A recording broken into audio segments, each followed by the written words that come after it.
Hey guys, what do you think? What do you think happened the night that poor little Bella and Cece were murdered by one of their parents in what should have been the safety of their own home? Do you think that Christopher Watts actually murdered Bella and Cece? Or do you believe him when he said to the police in one of his first interviews that he did not murder his children? Do you think it's possible that his wife did?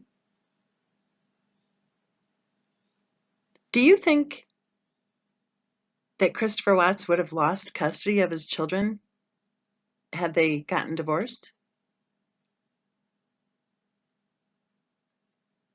What do you think would have happened financially? Because they had just filed a bankruptcy a few years before, right? You can't file a bankruptcy every 3 years, can you? Do you think they would have lost the house?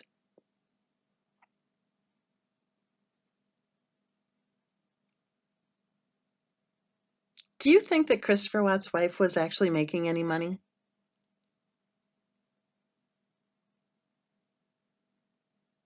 Do you think that Christopher Watt's girlfriend actually had anything at all to do with the tragedy? Do you think Bella and Cece were allergic to any foods at all?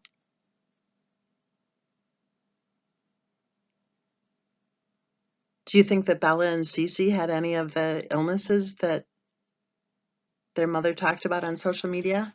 Illnesses like familial Mediterranean fever?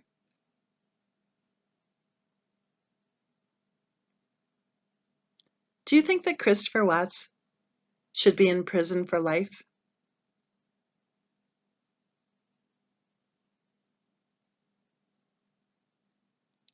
And why do you think people are under attack for simply discussing the case?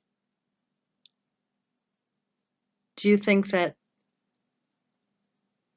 the reason is because they don't want people to figure out that possibly Christopher Watts was telling the truth the first time around? If that's the case, then why? Because doesn't the truth matter?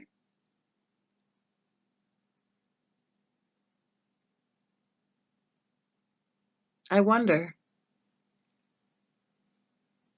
And of course, none of us know. Only Christopher Watts knows what happened that night, right?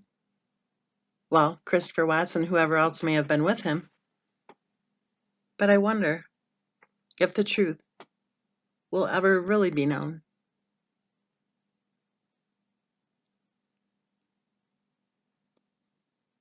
I've said this before, but I'll say it again. I've been discussing true crime cases on social media for over 10 years, and I have never seen anybody get attacked for simply discussing a true crime case. And there's something really strange in the last few years. Everybody can say that Stephen Avery is innocent. And they're not getting attacked. But boy, oh boy, if you even question whether or not Christopher Watts was telling the truth when he told the police that he did not murder his children, then watch out, because there's a dedicated group constantly reporting and trying to get back at these people.